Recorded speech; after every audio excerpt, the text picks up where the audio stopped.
Shalom rekan-rekan pemuda sekalian, kembali lagi kita bertemu dalam podcast Daki, Pemuda Karis, bersama saya Lukas Lewa Kabesi. Kemarin di episode yang pertama kita sudah membahas bagaimana pacaran yang sehat menurut kaidah-kaidah Alkitab. Terus juga kita sudah membahas toxic relationship juga. Kita juga sempat membahas sedikit tentang perbedaan keyakinan. Nanti mungkin yang belum nonton bisa nonton dulu yang episode yang pertama ya, rekan-rekan. Nah, sekarang kali ini pada podcast episode yang kedua, kita akan membahas tentang persembahan atau tentang persepuluhan dengan mengangkat judul Persepuluhanmu hendaklah kau beri. Ya, itu judul tema kita ya. Nah, kita akan bersama-sama mendalami tema ini bersama dengan Bapak Pendeta I Nyoman Jepun MTH. Shalom Bapak. Halo, apa kabar? Tuhan, Bapak bagaimana kabarnya Pak? Puji Tuhan, baik-baik. Luar biasa. Asik. Pada kali ini kita agak berbeda ya Pak ya. Karena Ya, kemarin kita kita coba tampil berdua beda. langsung ketemu, sekarang via online. Karena Bapak ada di mana, saya ada di mana, terpotong karena jarak. Oke, tapi Sedap. tetap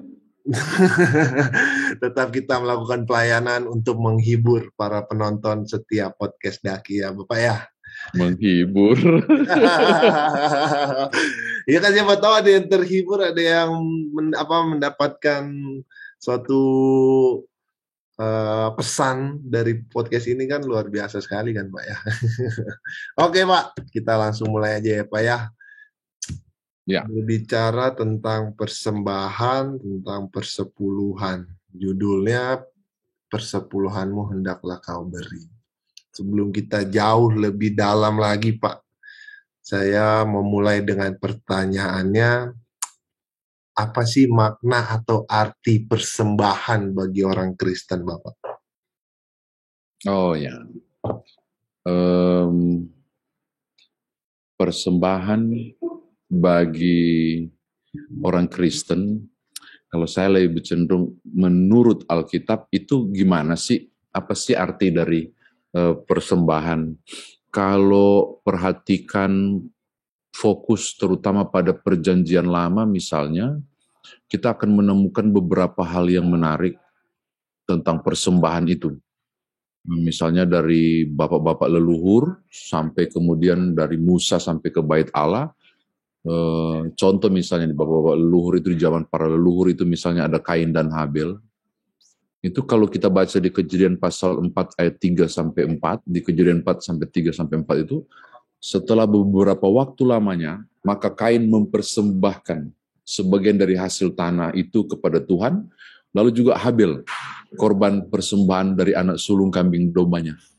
Itu belum ada aturan Taurat, tapi ini inisiatif pribadi, memberikan persembahan. Lalu kalau bicara soal tokoh Nuh misalnya, Kejadian 8 ayat 20, lalu Nuh mendirikan mezbah bagi Tuhan. Ia mempersembahkan kurang bahkan ketika mereka selamat. Hal kedua berarti persembahan adalah respon terhadap apa yang mereka alami karena Tuhan. Respon terhadap apa yang mereka alami karena Tuhan. Lalu kalau di Abraham misalnya, tentang kisah di Kejadian pasal 22 ketika Ishak mau dipersembahkan, itu kan juga menarik bahwa ini bukan soal apa yang menjadi punyaku, yaitu si Ishak. Tapi bagaimana aku mengasihi Tuhanku, yaitu ketaatan kepada perintah Allah. Jadi kalau bicara soal persembahan secara alkitabiah, yaitu tindakan pribadi sebenarnya. Tindakan pribadi, inisiatif pribadi sebagai respon terhadap apa yang ia alami karena Tuhan. Bisa saja karena syukurnya atau rasa terima kasihnya. Jadi bagi saya persembahan adalah respon seseorang kepada Tuhan. Kira-kira begitu. Mudah-mudahan terjawab ya, Kas ya. Ya Bapak, respon kepada Tuhan. Oke, siap. Berarti Ya, kalau persembahan itu diartikan sebagai suatu pemberian, prinsip pemberiannya itu dalam konteks Alkitab bagaimana itu, Pak? oh ya. Tadi kan saya pribadi banget kan berinisiatif, belum ada hukum Taurat tuh si Kain dan Habel, dia memberi, jadi inisiatif pribadi. Lalu kemudian saya memberi persembahan juga sebagai respon apa yang Tuhan buat. Nah sekarang terus kriterianya kayak apa? Gitu kali ya, Ya, Lukas maksud. Jadi kriterianya bagaimana Kak kita memberikan persembahan? Oh itu menarik tuh. Banyak orang mau berpikir tentang terus apa yang mesti saya berikan, dasar ukuran kualitas dan kuantitasnya kayak apa, jumlahnya bagaimana seterusnya. Nah saya mau sedikit share screen boleh, ini, Pak. mumpung ada di sini berarti enak nih Enak. kita lihat. Bisa share screen di sini. Nah itu di zamannya, oh lewat nih. Tadi Kain dan Habel, lalu kita ada dapat sesuatu yang menarik sebenarnya di eh, masa Musa. Itu ada sesuatu yang luar biasa. Ini dia. Ya. Muncul kata di Keluaran 23 ayat 19, resit, yang terbaik. Lalu muncul istilah todah, itu berarti pengucapan syukur. Jadi ketika bicara tentang persembahan, kadarnya itu Keluaran 23 ayat 19 bilang yang terbaik. Jadi pokoknya segala yang terbaik itulah yang dipersembahkan kepada Tuhan. Menggunakan istilah resit ini mau bilang kepada Israel bahwa ketika lu kasih persembahan ke saya, kata Tuhan, itu harus yang terbaik ya. Jadi prinsip memberi persembahan yang paling pertama adalah yang terbaik. Prinsip yang kedua ketika memberi persembahan itu dari kata toda, yang berarti pengucapan syukur. Jadi bukan menyogok Tuhan untuk memberi sesuatu kepada saya, tetapi karena saya sudah terima dari Tuhan, maka saya mengucap syukur, toda, pengucapan syukur. Jadi hal yang pertama dari memberi persembahan ada dua hal, yaitu dua prinsip, yaitu saya memberi yang terbaik, yang pertama. Lalu yang kedua, itu dilandasi oleh ungkapan syukur, bukan karena sudah saya terima sesuatu dari Tuhan, bukan karena Tuhan harus kasih sesuatu, makanya saya beri supaya ini jadi sogokan, supaya Tuhan kasih. Enggak, justru karena aku telah menerima sesuatu, makanya disebut todah, pengucapan syukur. Tapi di sisi lain juga saya punya catatan yang penting juga sebenarnya, yaitu ketika orang memberi persembahan, dia punya prinsip-prinsip yang tidak boleh diabaikan. Ini ada 5 kalau nggak salah, 5 prinsip dari memberikan persembahan itu. Yang pertama adalah, mana dia tadi? Ini dia. Prinsip membawa persembahan itu. Itu yang pertama, memberi. Itu seperti menabur. Itu kita dapat di 1 Korintus 9 ayat 6 9 ayat 6. Camkanlah ini, orang yang menabur sedikit akan menuai sedikit juga, dan orang yang menabur banyak akan menuai banyak juga. Ini sebenarnya mau bicara tentang hal penting dari memberi, yaitu kita memberi sesuatu sebenarnya bukan kehilangan sesuatu. Banyak orang keliru. Saya beri sesuatu sebagai bentuk persembahan, berarti saya kehilangan dong sesuatu. Saya beri 10.000, berarti saya kehilangan 10.000. Enggak. Dalam konsep persembahan, dalam konsep memberi, itu sebenarnya kita memberi bukan berarti kita kehilangan. Karena ketika saya menabur sesuatu, saya akan menuai sesuatu. Jadi investasi yang bertentangan dengan prinsip ekonomi. Pengeluaran sekecil-kecilnya untuk mendapatkan keuntungan besar-besarnya enggak berlaku. Pokoknya ketika saya memberi, saya enggak kehilangan. Suatu saat saya akan mendapatkan, karena prinsip tabur tuai tadi. Prinsip yang kedua juga tidak kalah penting. Yang kedua itu bicara tentang mana tadi itu? Memberi itu harus dengan kerelaan hati. Di ayat 7 di 1 Korintus itu, hendaklah masing-masing memberi menurut kerelaan hatinya, jangan dengan sedih hati atau karena paksaan, sebab Allah mengasihi orang yang memberi dengan sukacita. Jadi memberi itu bukan soal kuantitas, berapa jumlahnya tadi toh. Bukan soal 10.000, bukan soal 5.000, itu kuantitas, itu jumlah. Tapi kalau hendak memberi dengan kerelaan hatinya, itu bicara soal kualitas. Kualitas pemberian, yaitu dengan rela. Saya memberi dengan kerelaan. Jadi bukan soal banyak atau sedikit, tapi saya memberi dengan kerelaan. Banyak orang berpikir sesedikit mungkin. Saya punya sedikit sekali, jadi saya cuma sedikit lah saya kasih. Itu kuantitas. Kalau kualitas, Tuhan walaupun sedikit, saya rindu loh memberi. Ini soal kantong hati. Ini soal kualitas. Jadi kalau kuantitas itu sesedikit mungkin. Kalau kualitas itu Tuhan, saya pingin banget memberi walau sedikit, nggak apa-apa ya.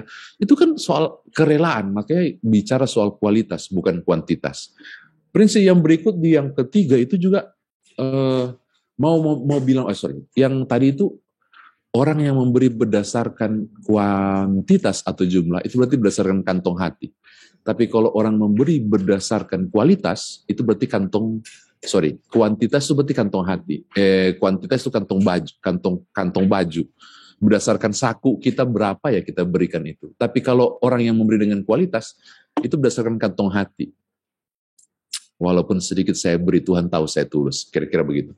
Lalu, berilah berdasarkan apa yang ada. Ini prinsip ketiga. 2 Korintus 8 ayat 12 bilang, sebab jika kamu rela untuk memberi, maka pemberianmu akan diterima. Kalau pemberianmu itu berdasarkan apa yang ada padamu. Jadi kalau memberi itu berdasarkan apa yang ada. Apa maksudnya? Ini bicara soal kejujuran hati toh. Dalam prinsip ketiga ini, ketika saudara memberi atau menyampaikan persembahan sekalipun, maka yang harus dibuat adalah supaya tetap bisa memberi. Jangan sisakan, tapi sisihkan. Beda loh, sisakan atau sisihkan. Berapa banyak orang memberi persembahan setelah belanja? Bukan sebelum belanja. Kalau sebelum belanja berarti dia sisihkan. Kalau sesudah belanja berarti sisa. Akhirnya yang masuk di kantong persembahan misalnya bau anyir ikan misalnya. Karena sisa belanja. Tapi kalau orang memberi sungguh-sungguh dengan kualitas, dia memberikan berdasarkan apa yang ia miliki, bukan apa yang tidak dia miliki, dia akan sisihkan duluan. Ibadah GP 1 bulan berapa kali? Terus ibadah sektor kalau saya ikut 1 bulan berapa kali? Hari Minggu berapa? Oke, saya akan sisihkan dulu.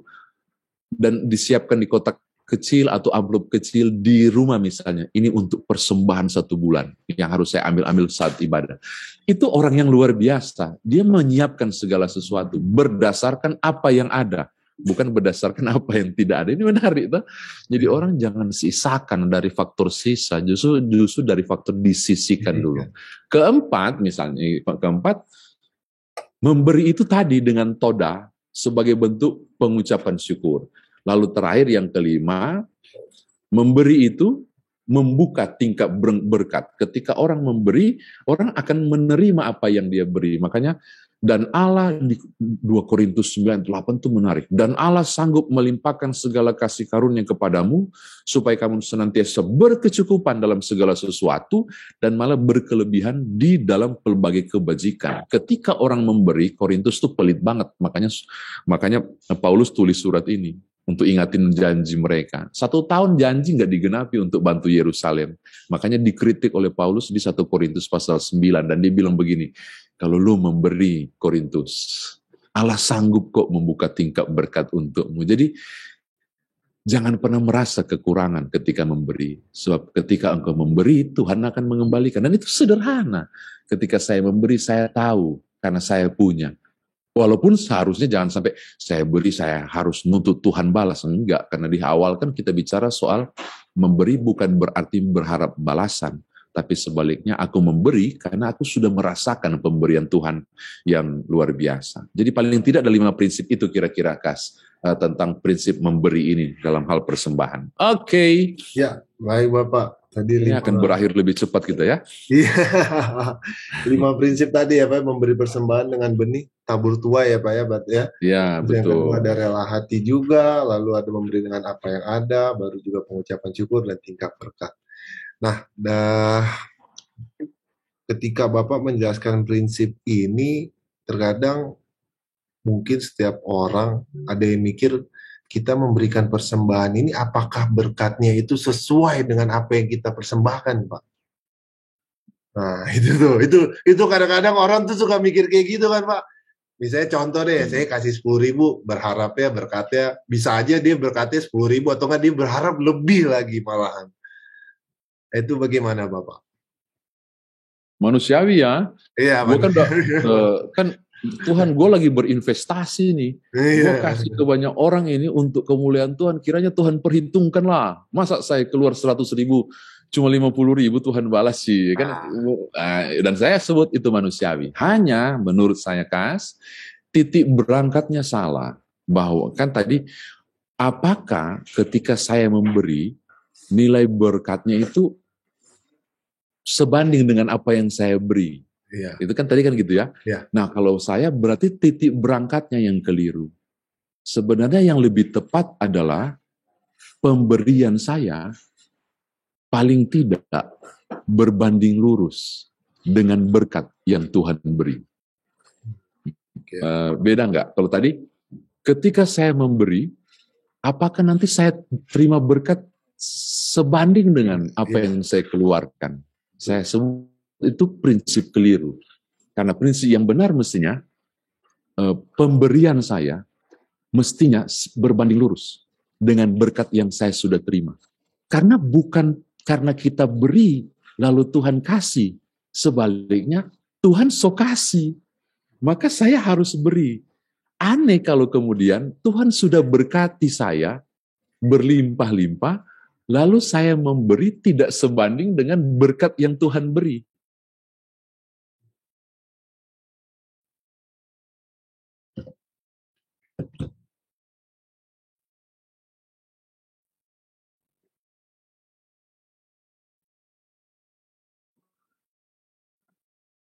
Tadi putus ya? Saya yang hilang atau Lukas yang hilang?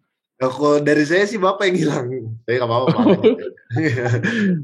Oke. Lanjut ya Pak. Lanjut. Oke. Tim recording kita stop di sini. Nah, mulainya dari gini. Iya. Saya mulai dari sini ya. 2, 3. Prinsipnya yang keliru. Kalau tadi pertanyaannya, apakah nilai yang saya peroleh dari Tuhan berbanding lurus dengan pemberian saya? Masa sih saya beri persembahan 100.000 Tuhan cuma balikan 50 misalnya. Itu bagi saya manusiawi ya prinsip itu, tapi bagi saya keliru. Secara Kristen terbalik. Mestinya begini, apakah pemberian saya justru berbanding lurus dengan berkat yang sudah saya terima. Jadi saya memberi persembahan bukan berharap Tuhan beri berlipat kali, keliru. Tapi sebaliknya, saya beri persembahan karena Tuhan sudah kasih. Pertanyaannya, apakah nilai pemberian saya berbanding lurus dengan apa yang sudah saya terima dari Tuhan? Maka bagi saya, ketika orang memberi persembahan, pertanyaan penting itu, sudahkah pemberian saya berbanding lurus dengan pemberian berkat Allah yang sudah saya terima? Lagi-lagi, kita nggak bicara finansial. Nggak bicara rupiah, jumlahnya berapa. Ketulusan saya, apakah berbanding lurus dengan berkat itu yang melimpah? Kalau kita sudah bicara nilai kualitasnya sudah baik, ketulusan hati, maka kuantitas atau nilai udah nggak jadi hitungan. Itu bisa gila-gilaan orang memberi. Ketika dia udah mulai, saya seharusnya memberi dengan kerelaan.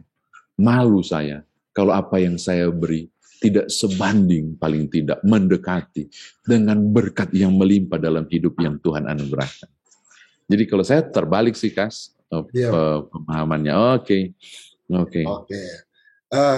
Tadi saya ada sempat mendengar Bapak bilang kalau persembahan itu kita harus menyerahkan yang terbaik. Nah, yang terbaik ini kalau menurut saya masih agak gimana ya, Pak? Masih belum terlalu kerucut gitu. Maksudnya yang terbaik tuh dari gimana atau dari mana atau apa gitu, Pak? Yang Ya, maksud dari yang terbaik ini. yang terbaik iya ya. Ini pernah baca tentang kisah janda, seorang janda Israel. Kalau orang bilang janda miskin Israel, kalau saya cuma janda aja, nggak usah pakai drama-drama miskin misalnya, karena Israel punya janda so pasti miskin. Harta kekayaannya akan kembali ke suaminya, klan suku suaminya. Jadi dia, orang janda di Israel pasti miskin. Dia kan memberikan 2 peser kalau nggak salah ya, persembahan itu. Lalu Tuhan Yesus memuji pemberian kecil gitu doang dibanding orang yang bawa dengan kantong-kantong kulit itu diserahkan. Kok bisa ya? Karena dia memberi nilai yang luar biasa. Apa nilai yang dia beri itu? 2 peser itu adalah kehidupannya di hari itu untuk dia hidup. Besok dia nggak tahu jumlah, dia bisa dapat itu nggak untuk dia makan atau minum. Jadi jumlahnya jauh lebih besar sebenarnya dibanding dengan orang-orang yang memberi banyak nilainya, tapi sebenarnya jauh lebih banyak harta yang sisa. Sementara dia memberi begitu tulus. Sampai nggak peduli saya mau makan hari ini atau enggak. Pokoknya 2 peser ini saya kasih. Padahal itu nilai kehidupan satu hari untuk ukuran seorang janda. Nah, makanya ketika bicara yang terbaik, ini bicara soal bukan berdasarkan kantong baju, tapi berdasarkan kantong hati saya. Aku akan memberi yang jadi ukuran terbaik adalah jangan bicara soal jumlah, tapi bicara soal ketulusan, kesadaran. Lalu jangan lupa juga sesuai sumber yang tepat untuk kita, sumber yang tepat yang kita dapat, lalu kita beri. Jangan dari sesuatu yang nggak jelas, baru kita beri misalnya ke Tuhan, padahal itu keliru misalnya. Jadi ada banyak hal pengertian yang terbaik bagi saya, tapi paling luar biasa adalah berdasarkan kantong hati dan bukan berdasarkan kantong baju, sebagaimana contoh perempuan seorang janda itu yang dipuji oleh Tuhan Yesus. Mudah-mudahan terjawab. Terima kasih, Bapak.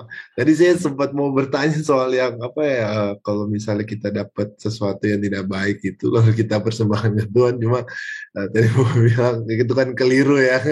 Tadi saya mengharapkan Bapak menjelaskan lebih jauh lagi tuh kelirunya kenapa bagaimana gitu, Pak. Dari hasil perampokan misalnya, terus gitulah. Kemudian misalnya kemudian sudah saya sisihkan 1/10, baru saya naik angkat hati ke Tuhan. Tuhan, ini persepuluhan saya. Hari ini tanggal 12 Juni kita baru membahas tentang Amos pasal 5 ayat 14 sampai 17.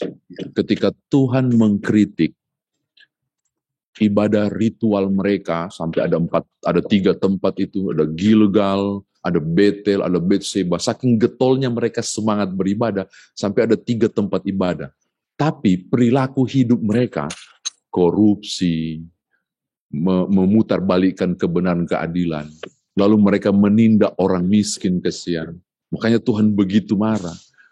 Dan sangkamu aku akan menyertai engkau, kata Tuhan, karena ritual ibadahmu, sementara perilaku hidupmu tidak benar.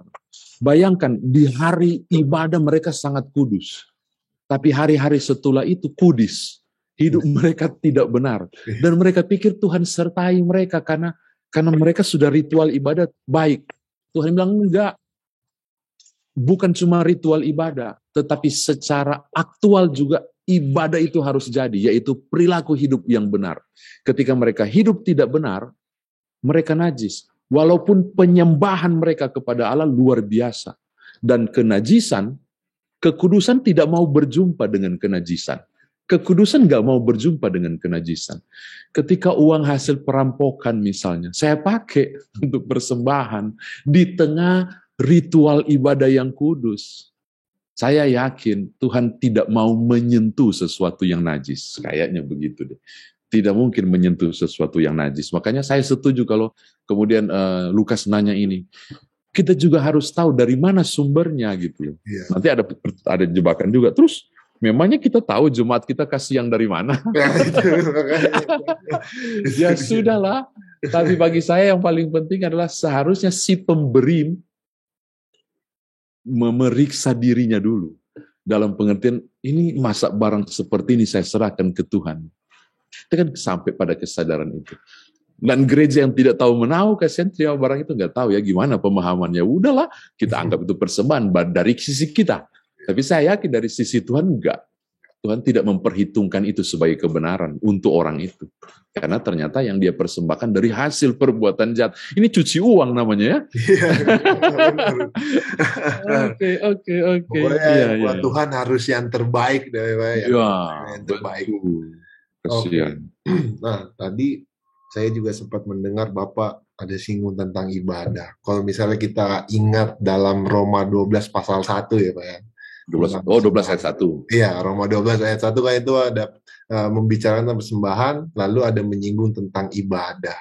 Nah, apakah dengan kita hanya memberikan persembahan itu sudah merupakan ibadah yang sejati, Bapak? Lalu kesinambungannya antara persembahan dengan ibadah ini bagaimana, Bapak? Aduh, Bapak, buka kita juga buka kita. Saya buka Roma 12. Roma 12 ayat 1. Saya baca ya. Karena itu saudara-saudara, demi kemurahan Allah, aku menasihatkan kamu supaya kamu mempersembahkan tubuhmu sebagai persembahan yang hidup, yang kudus dan berkenan kepada Allah, itu adalah ibadahmu yang sejati.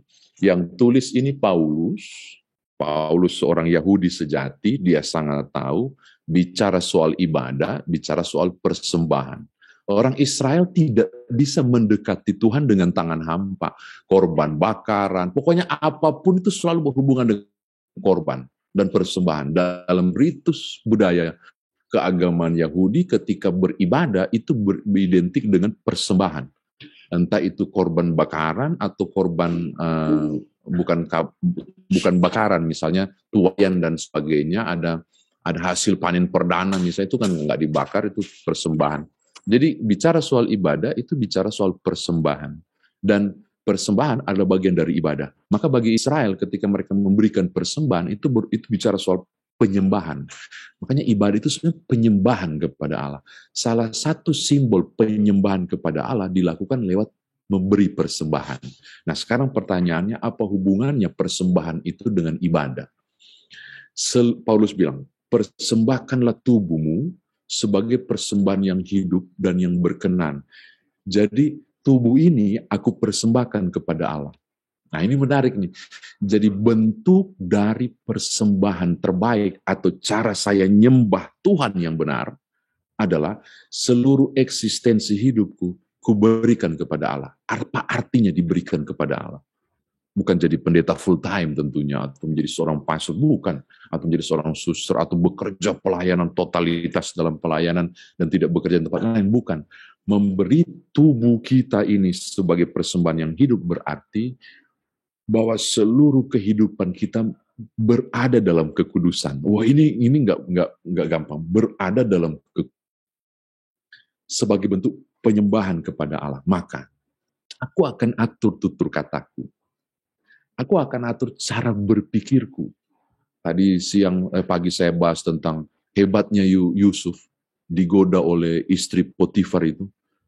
Kalau digoda 1 kali boleh, 2 kali masih boleh diteluri, 3 kali mungkin masih oke lah, tahan diri. Alkitab bilang tiap-tiap hari loh dia digoda. Tapi dia bertahan luar biasa. Saya mau katakan hal yang sama. Ketika orang berpikir bahwa mempersembahkan diri itu sebagai persembahan yang kudus, dia mesti jaga tiap-tiap hari perilaku hidupnya agar berkenan kepada Tuhan. Nah, hubungannya dengan ibadah adalah ternyata ketika hidupku kujaga tetap kudus dan benar, itu adalah ibadah. Karena persembahan itu identik juga dengan ibadah. Penyembahan kepada Allah. Jadi kalau tiap-tiap hari hidup saya benar, tiap-tiap hari saya sedang beribadah. Namanya ibadah aktual. Ibadah lewat laku dan perbuatan. Kalau ibadah ritual, saya ke gereja, saya berdoa, saya memuji memuliakan Tuhan. Tapi ibadah aktual adalah hidup saya kupersembahkan kepada Tuhan dengan cara menjaganya.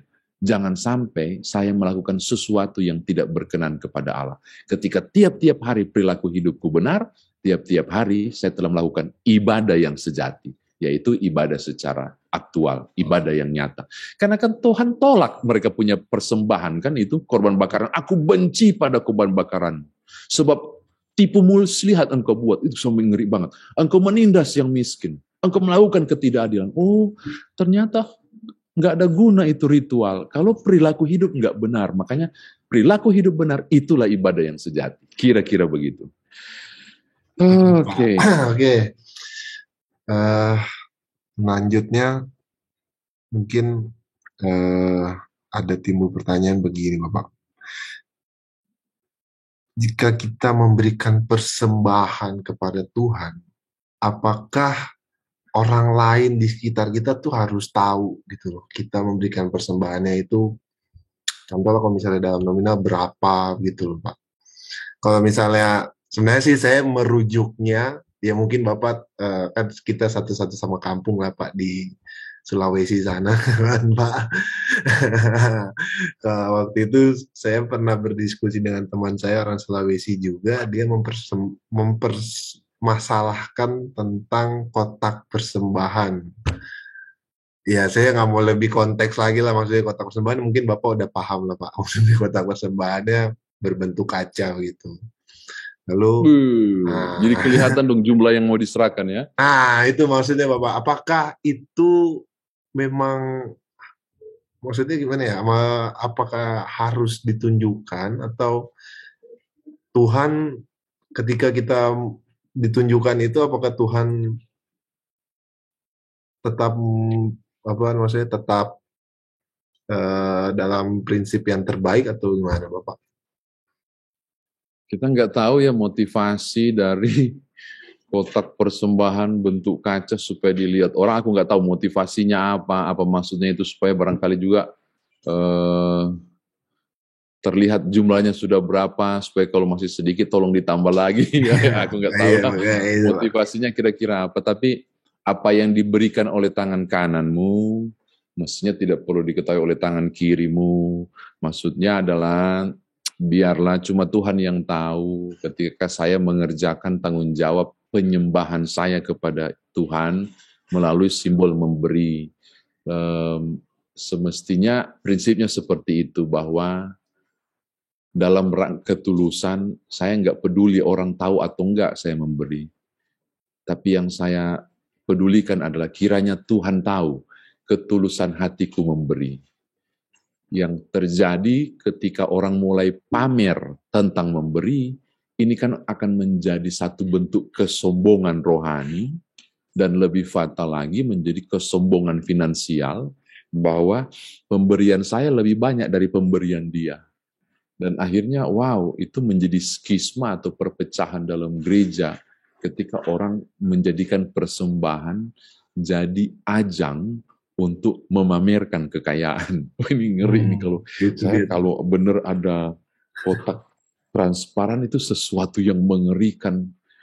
Iya, gereja terlalu berani mengambil langkah itu, kasih ampun. Ini. Iya, makanya ngeri sedap juga sebenarnya. Ngeri banget. Tapi kalau di GPIB Kas, ada juga yang bertanya, kenapa sih mesti dicatat sih gitu? Ucapan syukur keluarga Jepun Aipasa, misalnya. Kenapa sih harus dicatat dan masuk dalam warta? Ada juga orang yang nggak nyaman kok ketika dicatat, makanya dia cuma tulis NN. NN misalnya.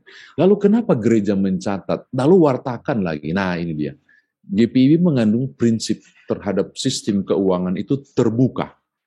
Terbuka berarti kalau transparan itu cuma bisa diwarta, cuma bisa dilihat. Tapi kalau terbuka bisa diobok-obok, bisa diprotes lagi. Enggak, keliru itu, salah, harusnya A, B, dan C, itu bisa. Kenapa GPIB mewartakannya? Karena sistem terbuka ini. Kenapa? Karena GPIB memahami pemahaman yang benar bahwa keuangan itu harus dipertanggungjawabkan, bukan ke jemaat yang paling penting, tapi kepada Tuhan. Contoh gini, Kas. Ketika Lukas pergi ibadah, taruh duit di sini, di kantong ini. Ini kantong baju ini siapa punya? Lukas punya dong. Maka Iya. itu menjadi uang saya, kata Lukas, ini uang saya. Ketika kemudian P3 misalnya, P3 atau P4, mari kita memberikan persembahan kepada Tuhan, sebagaimana firman Tuhan mengatakan bla bla bla, baru nyanyi kan. Ketika nyanyi begitu, kantong diedarkan tuh. Iya. Kantong punya siapa? Punya Kantong gereja. itu kan punya gereja, inventaris gereja. Uang saya masuk ke kantong, maka berpindah dari uang saya menjadi uang gereja. Kenapa? Karena uang itu sudah dimasukkan ke kantong inventaris gereja. Iya, benar. Jadinya uang gereja. Lalu P4, biasanya pelayan 4, dia langsung berdoa. Mari kita berdoa, menyerahkan persembahan ini. Tuhan, kami membawa persembahan ini kepadamu. Kan kayak gitu deh doanya. Terimalah persembahan ini. Terimalah persembahan ini. Maksud, diserahkan ke Tuhan. Loh, ketika diserahkan ke Tuhan, berpindah lagi. Dari uang saya tadi ke uang gereja, ketika didoakan jadinya uang Tuhan. Dan kalau ada orang yang salah olah milik Tuhan, tampisnya, makanya perlu pertanggungjawaban, sehingga perlu dicatat, perlu sehingga diwartakan, walaupun terkesan pamer, tapi maksudnya diwartakan, dipertanggungjawabkan nilai uang itu. Tapi kalau sampai di kaca transparan, wah itu sudah, itu aneh itu menurut saya. Gitu Kas, terima kasih. Iya. Ya. Terima kasih Bapak. Ya. Ada lagi nih Pak. Kita kan dari tadi kita ngebahasnya kan persepuluhan. Tapi kadang ada banyak orang masih salah ngomong ini Pak. Ada yang bilangnya malahan perpuluhan. Nah Oh ini, ya. nah itu coba mungkin Bapak bisa menjelaskan lah persepuluhan dengan perpuluhan tuh perbedaannya atau bagaimana Bapak? Kadang banyak orang ada yang salah ngomong gitu. Yang benar kan persepuluhan ya kan? Nah. Ya, nih saya share screen-nya ya. Hilang lagi. Ini kata persepuluhan itu dari kata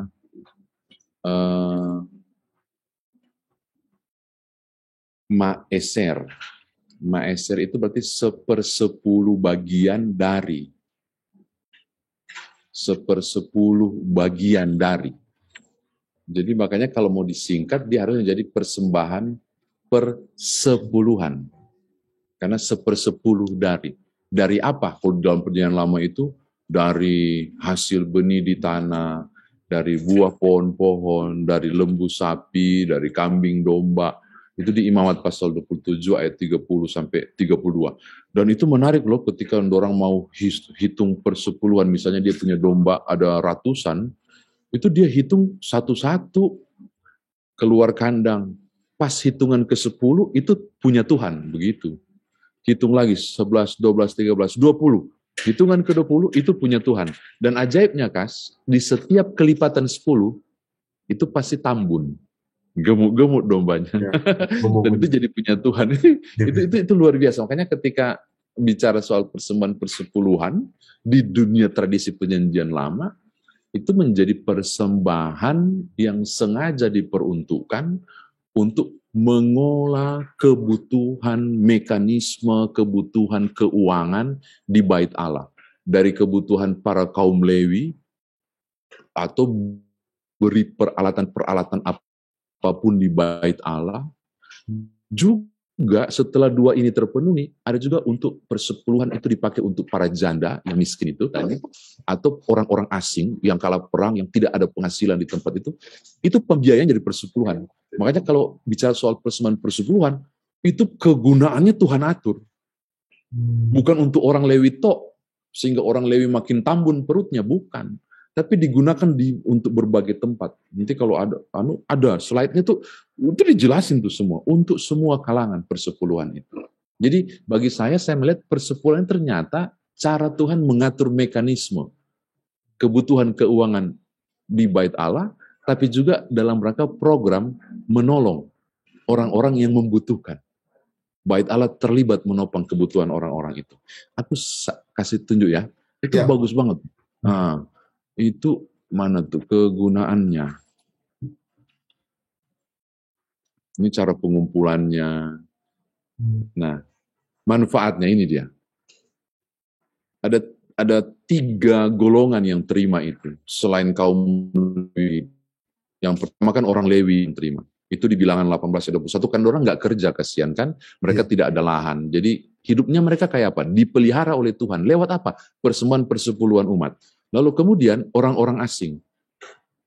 Itu orang-orang asing di zaman itu juga ditolong dan dibantu. Dibantu untuk mendapatkan bantuan itu. Dari mana mereka dipelihara? Orang-orang asing dipelihara lewat itu. Dana persepuluhan. Lalu untuk janda, itu juga dipelihara. Ini ayatnya di sini. Nah, kalau mau baca itu muncul itu di Ulangan pasal 14 ayat 29 itu, dan kemudian Bilangan 18 ayat 21-24. Orang asing dipelihara, janda juga itu menerimanya. Lalu kemudian kebutuhan-kebutuhan bait Allah. Makanya saya sebut persembahan persepuluhan itu adalah secara gemilang Tuhan buat metode supaya bait Allah itu tetap ngepul.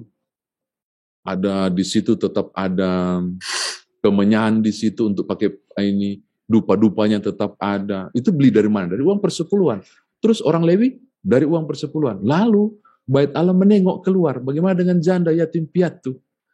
Bagaimana orang-orang asing yang kalah perang, tidak ada pekerjaan zaman itu. Metode itu dipakai, disiapkan oleh Tuhan. Dana itu juga dipakai untuk membayar kebutuhan-kebutuhan itu. Luar biasa. Makanya saya suka GPIB. GPIB punya cara menarik ketika bicara soal persepuluhan. Itu nggak dikasih ke pendeta. Kalau pendeta yang terima persepuluhan nanti makin tambunlah perutnya pendeta itu. Enggak, tapi di GPIB itu ikuti Maleakhi pasal 3 kan. Bawalah persembahan persepuluhan di rumah Tuhan, di rumah perbendaharaan. Itu diserahkan dalam gereja. Lalu gereja olah persembahan persepuluhan itu untuk dupa di bait Allah bisa muncul. Misalnya listriknya gereja. Gitu. Lampu-lampunya gereja. Lalu gaji pembiayaan kehidupan para pendeta. Uang transport para diaken penatua, pemain musik, itu dibiayai dari dana itu. Lalu gereja buat program kan, kita ada program diakonia bagi mereka yang di kondisi ekonomi terpuruk. Kita kan Karis punya tuh bantuan-bantuan diakonia, bantuan orang sakit dan seterusnya. Persis mirip di konsep perjanjian lama tentang pengolahan keuangan itu. Jadi aneh kalau kemudian orang bilang persembahan itu kan cuma untuk para pendeta, berdosa, nggak boleh pendeta, cuma dia sendiri yang nikmati itu persepuluhan, berbahaya. Padahal ada 4 peruntukan persepuluhan. Jadi persepuluhan bukan perpuluhan. Perpuluhan berarti perpuluhan 10, 20, 30, 40 itu perpuluhan. Oke. Ya, semoga rekan-rekan tidak salah menyebutkan lagi ya perpuluhan dengan persepuluhan dengan persepuluhan. Penjelasan yang dari Bapak Pendeta Nyoman. Nah, sekarang saya masuk ke pertanyaan yang biasa kita lempar ke Instagram ya Bapak. Ada pertanyaan yang masuk nih Pak. Nah, ini pertanyaannya saya langsung baca aja. Nanti Bapak kalau misalnya ada yang pertanyaan mungkin salah atau apa, Bapak tinggal bilang aja ya Pak ya. Yang pertama, di Alkitab menyatakan persepuluhan adalah uang. Jika diberi dengan barang, apakah sah? Oh, bagus juga tuh. Ntar, aku punya slide-nya itu. Itu ada juga bentuk barang tuh. Ini dia, menghitung persembahan kalau bukan kambing domba. Mana dia ya?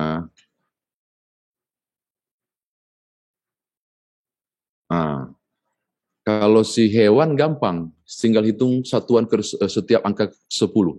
Nah kalau untuk hasil tanah misalnya bisa ternyata panen itu. Tapi kan panen gimana 1/10-nya? Masa saya harus bawa bergerobak misalnya? Oh, orang bilang saya mau bikin dalam bentuk uang. Caranya ya saya tebus dalam bentuk uang, baru saya tambah 1/5 lagi dari 1/10. 1/5 tambah 1/10 seberapa itu? Ditambah lagi. Jadi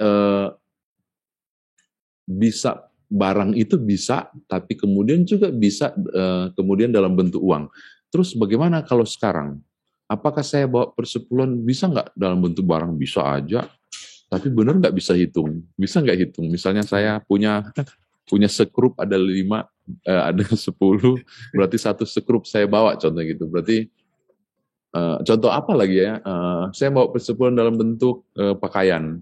Ada 10 lembar pakaian di lemari saya rindu persembahkan untuk Tuhan ya 1 lembar. Bisa aja. Oh, persoalannya teganian lah, gereja kan membutuhkannya dalam bentuk ke uang tuh, jadi harus gereja lah jual lagi itu barang dan itu kan. Nah di zaman modern kan sudah, saya kira ini transaksi yang paling gampang, penghitungannya paling gampang adalah nilai uangnya, nilai rupiahnya. Kira-kira mudah-mudahan terjawab. Baik, terima kasih Bapak atas jawabannya. Lalu lanjut ke pertanyaan yang kedua. Persepuluhan wajib untuk pelajar juga atau cuma untuk yang sudah bekerja? Ini pertanyaannya kayaknya yang belum bekerja nih kayaknya ini pertanyaan. Sebelumnya saya mau menekankan dulu Kas prinsipnya. Kalau kemudian dijadikan persepuluhan itu wajib, persembahan wajib, ini jadi persoalan loh. Masa persembahan wajib? Bukankah persembahan itu harus sukarela ya? Iya. Iya, kalau jadi wajib berarti sudah paksaan. Maka mau sampainya ke titik apa itu? Kesadaran. Jadi kesadaran untuk memberikan, bukan karena kewajiban. Karena ada juga di YouTube nanti banyak rame berdebat, itu kan sistem perjanjian lama. Di perjanjian baru kan sudah nggak ada itu persembahan persepuluhan. Ngapain mau memberikan seterusnya? Itu pendeta-pendeta yang menggagas untuk suruh persembahan persepuluhan itu demi keuntungan sendiri dan sebagainya. Ada banyak. Itu makanya kalau saya selebih mengatakan ini bukan, tidak ada unsur kewajibannya. Karena kalau bicara persembahan keseluruhan, tidak, kalau pakai dasar wajib, kita udah benar-benar orang Israel banget yang harus korban bakaran. Kalau nggak ada korban bakaran, korban keselamatan, korban penebusan, habis mereka. Tampias orang itu. Orang jadi wajib. Tapi kita apa? Kerelaan, ketulusan, kesadaran. Aku begitu diberkati oleh Tuhan. Makanya kalau ada orang yang mau memberikan persembahan persepuluhan, dia harus sampai pada titik pemahaman yang benar dulu. Ini bukan soal kewajiban, tapi aku rindu memberikannya. Karena saya sudah merasa begitu diberkati, kayaknya it's okay lah kalau kemudian saya memberikan persembahan persepuluhan. Jadi mulai dulu itu dulu, prinsipnya dulu, bahwa saya memberikan persembahan persepuluhan bukan karena nonton podcastnya Pendeta Nyoman dengan Lukas, bukan, tapi dalam kesadaran. Itu aja dulu. Jadi kalau bilang wajib jadi soal nanti. Tapi yang kedua tadi saya bilang, Tuhan menciptakan melalui persembahan persepuluhan sistem pemeliharaan keuangan bait Allah dan membantu orang-orang asing. Dan bagi saya itu positif banget untuk ditiru oleh gereja ketika gereja kemudian mengumandangkan tentang persembahan persepuluhan. Tapi yang kedua, itu disiplin rohani juga untuk mengatur. Orang bilang jangan kutip Maliaki pasal 3, tapi saya tetap mengkutip itu. Bawalah persembahan persepuluhan di meja perbandaraan. Ujilah aku, kalau aku tidak membuka tingkap berkatmu. Itu kan belum dihapus kok. Bagi saya itu masih janji ya dan amin, walaupun dalam konteks perjanjian lama. Dan tidak ada tempat di mana Tuhan persilakan orang bisa uji selain di soal itu loh. Jadi kalau saya, bawalah persembahan persepuluhan. Kiranya Tuhan memperhitungkan itu sebagai kebenaran, lalu kemudian membalikkannya menjadi berkat. Ketika tingkap berkat itu dibuka. Kalau pelajar, tadi kan soal bukan kewajiban, tapi kan soal kesadaran, ketulusan, kerelaan. Kalau misal tiba-tiba dapat uang jajan dan rindu untuk tarik itu 1/10, kasih aja. Kiranya Tuhan perhitungkan itu sebagai kebenaran kan. Karena kita memberi bukan karena kita mau berharap menerima, tapi aku memberi karena aku udah terima luar biasa. Wah, tahun kemarin uang jajan yang papa kasih ini cuma sekian. Sekarang dia kasih saya lebih naik lagi tahun ini. Ini tanda syukur pula aku tarik persepuluhan. It's okay. Tapi lagi-lagi kan soal itu, soal ketulusan, kerelaan. Ya. Mudah-mudahan terjawab ya. Soalnya kalau dikunci dengan hanya pelajar belum ada penghasilan. Saya setuju sih. Pelajar kan belum ada penghasilan, nggak usah lah kasihan jadi beban. Tapi kalau ada pelajar yang tiba-tiba, enggak lah uang jajan ini kan lumayan nih, gue bagi dulu lah 1/10. Saya ingin menyenangkan Tuhan misalnya, dan saya rindu memberi bagi gereja. Ya nggak masalah. Salah Dan juga, itu yang menjadi penting sesuatu yang luar biasa. ketulusan dan kerelaan. Betul sekali, Kas. Oke, kita Yang terakhir ya. Kita lanjut ke pertanyaan yang ketiga, Bapak. Boleh tidak persepuluhan dirapel? Ini sih agak kurang ngerti nih, dirapel nih apa nih, Pak?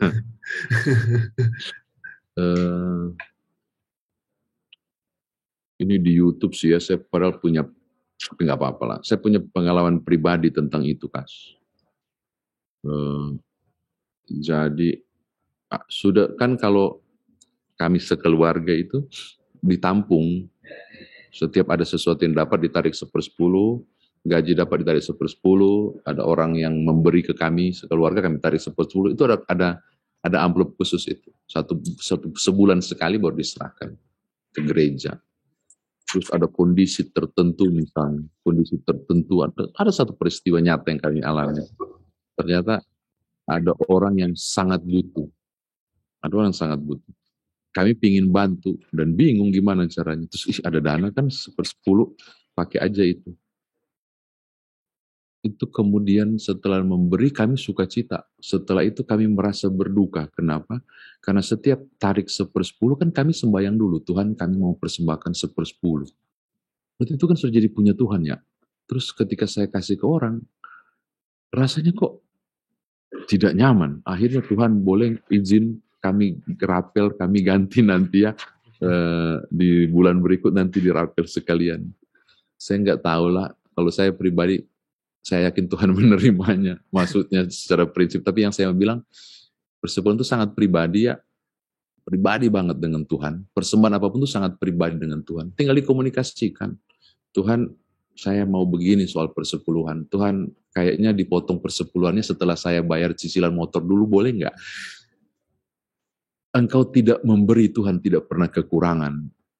Tapi soal ketulusan, dan karena Tuhan itu bukan cuma Allah, tapi juga Bapa, berkomunikasi kalah dengan Tuhan soal komitmen itu. 10-an ini, karena tahun ini, karena ini nggak bisa, jadi saya rapel dulu ya. Mungkin bisa kali ya, kalau nggak sengaja. Tapi yang kedua, tapi kalau sudah didoain itu punya Tuhan, boleh dikasih aja lah langsung ke gereja. Jangan kemudian, aduh, uang buku kurang, saya pakai dulu uang persepuluhan. Syukur masih ingat, kalau kemudian sudah terpakai, padahal sudah didoain, akhirnya itu jadi nasar yang berhutang. Nggak tahu terjawab nggak ya itu tadi. Oke, siap Bapak, terima kasih. Lanjut ke pertanyaan yang keempat. Ada yang bertanya begini Bapak, apakah Tuhan marah kalau kita tidak kasih persembahan? Ya, marah nggak ya Tuhan? Saya tanya ke Tuhan dulu ini kayaknya. Dulu di perjanjian lama tentang berbagai korban-korban jenis korban bakaran sampai dan jenis-jenis ini diatur juga gimana cara bawanya itu sangat detail sebagai suatu hukum.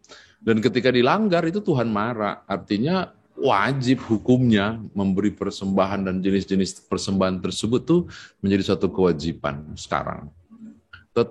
Kekristenan gimana? Kalau buka kitab Ibrani, seluruh kitab Ibrani nanti tolong dibaca, itu sesuatu yang luar biasa penjelasannya.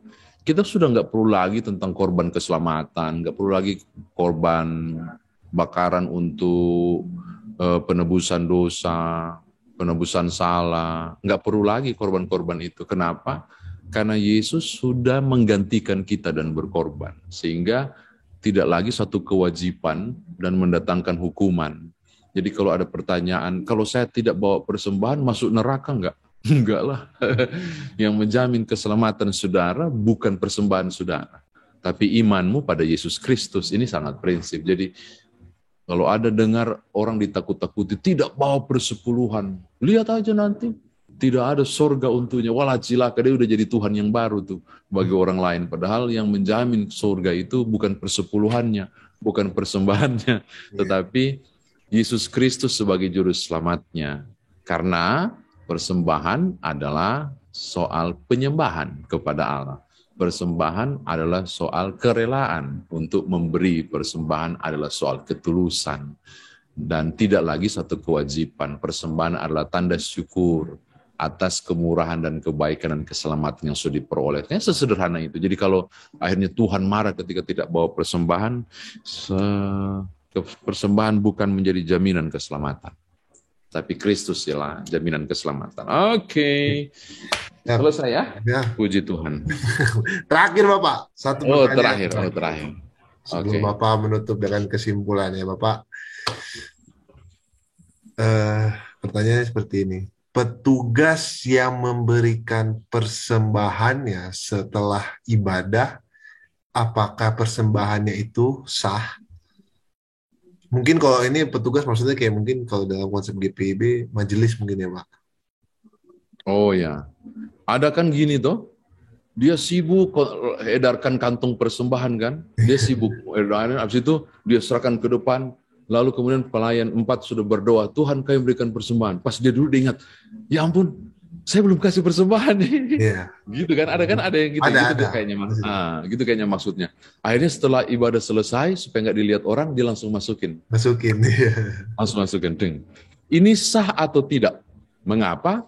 Karena ini barang nggak didoain secara resmi lewat mimbar kecil di pelayan 4 kan. Yeah. Wah, persembahan saya nggak sah. Itu ritual. Tetapi saya yakin Tuhan melihat hatinya, toh? Yeah. Yang rindu memberi sebagai bentuk persembahan, simbol persembahannya.